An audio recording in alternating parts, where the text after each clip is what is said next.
तो चैप्टर का टॉपिक शुरू करते हैं। चैप्टर है एडमिशन ऑफ अ पार्टनर। जैसे आप लोगों को मालूम है, ठीक है, हमने कुछ बेसिक चीजें पढ़ ली हैं, जैसे कि fundamentals of partnership, good treatment of goodwill. इसके बाद जो मैं चैप्टर शुरू कर रहा हूं, ये पार्टनरशिप में चौथा चैप्टर है। बुक में शायद पांचवा होगा, लेकिन पार्टनरशिप में ये चौथा चैप्टर है। चैप्टर का नाम मैं पहले ही बता चुका हूं आपको,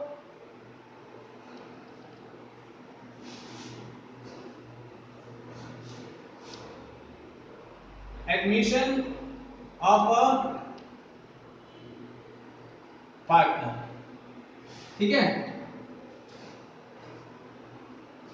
देखो करना क्या है, जब भी कोई नया पार्टनर, हमें क्या होता है, हम दो पार्टनर्स हैं। पार्टनरशिप के लिए मैंने आपको कहा था सबसे पहली चीज क्या होती है, एसोसिएशन ऑफ टू और मोर पर्संस। तो कम से कम दो लोग तो पहले से ही हैं, तो दो लोग यानी कि ए और बी पार्टनर्स हैं। रेशियो क्या है उनकी, एज्यूम कर लेता हूं जी 3:2, एज्यूम कर लिया मैंने 3:2। अब आगे गए हम, बिजनेस बढ़ गया या काम बढ़ गया या कोई भी कारण है, पैसे की जरूरत है, इसलिए हम एक नए पार्टनर को एडमिट करना चाहते हैं। अब नया पार्टनर कौन है, कोई भी हो सकता है, हम एज्यूम कर लेते हैं जी कि नया पार्टनर कौन है, सी। अब नए पार्टनर के एडमिशन के लिए हमारे को बहुत सारी चीजों को ध्यान में रखना पड़ेगा, बहुत सारी चीजें करनी पड़ेंगी। बट सबसे पहली चीज जो हमें करनी है वो क्या होगी, नई प्रॉफिट शेयरिंग रेशियो कैलकुलेट करना। क्योंकि हमें मालूम है ए और बी पार्टनर्स है, रेशियो है उनकी 3:2।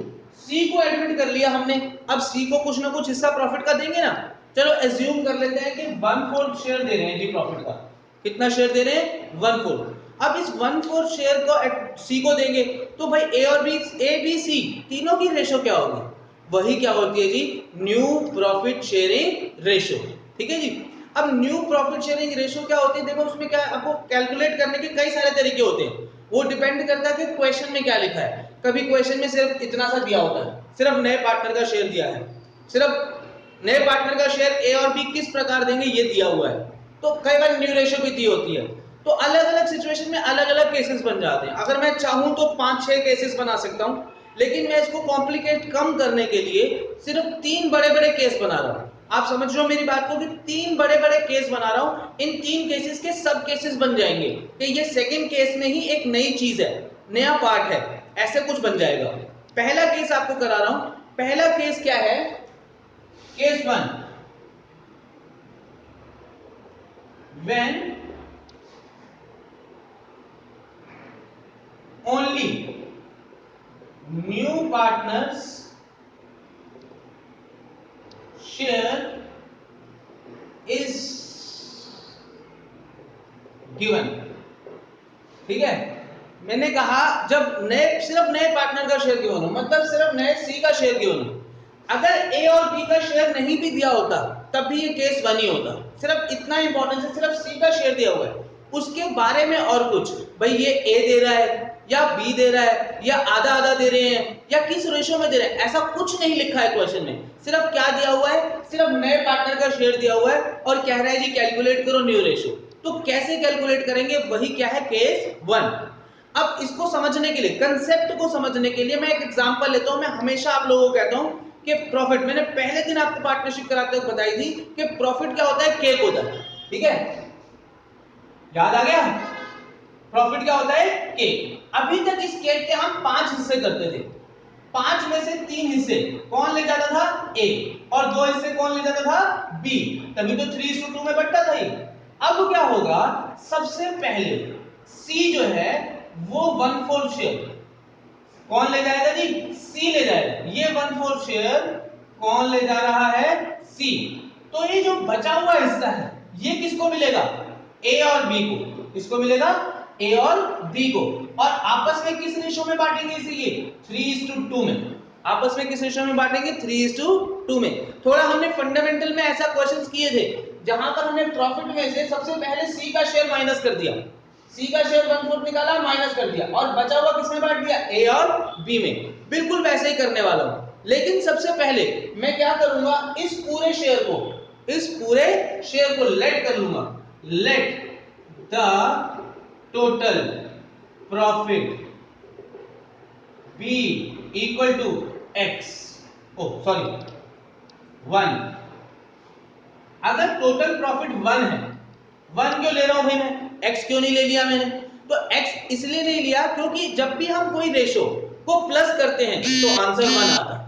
ठीक है, जैसे कि 3:2, 3/5 और 2/5 दोनों को प्लस करो, आंसर क्या आया? 5/5 यानी कि 1। 2:1, 2/3 और 1/3 प्लस करो, आंसर क्या आया? 1। हमेशा आंसर क्या आता है? 1, क्योंकि केक एक ही होता है, प्रॉफिट एक ही होता है। वो let the total profit be equal to 1। Remaining share, भाई हमें मालूम है सी का शेयर कितना है? 1/4। तो रिमेनिंग शेयर, रिमेनिंग मतलब जो बच गया, वो कितना हो जाएगा? 1 माइनस 1/4, 1 माइनस 1/4 यानी कि 3/4।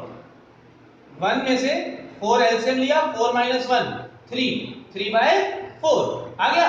अब इस रिमेनिंग शेयर को किस में बांटना है? ए और बी में। किस रेशो में? 3:2 में।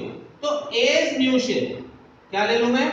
एज न्यू शेयर कितना आ गया जी? वो 3/4 का 3/5। ठीक है, और बीज न्यू शेयर, बी का नया शेयर कितना होगा? 3/4। रिमेनिंग शेयर में से ए को कितना दिया हमने? 3/5। रिमेनिंग शेयर में से बी को कितना दिया हमने? 2/5। सीज न्यू शेयर, ये हमारे पास पहले से ये कितना है? 1/4। कितना है? 1/4। ठीक है जी। अब इसको सॉल्व कर लेता हूं। ये हो गया जी 3 3 9/20। ये कितना हो गया जी? 3 2 6/20। डिनोमिनेटर बराबर करने, यहां 4 है, मुझे चाहिए 20। 4 को 20 करने के लिए किससे मल्टीप्लाई करना पड़ेगा? बिल्कुल सही, 5 से। लेकिन सिर्फ नीचे माइनस मल्टीप्लाई कर सकता हूं? नहीं, ऊपर भी करना पड़ेगा। तो 5/5 से क्या कर दूंगा? मल्टीप्लाई। ये क्या आ गया जी? 5/20। और न्यू रेशियो क्या आ गई जी मेरी? 9:6:5। अगर आप टोटल करो तो टोटल क्या आना चाहिए? 20। टोटल क्या आना चाहिए? 20।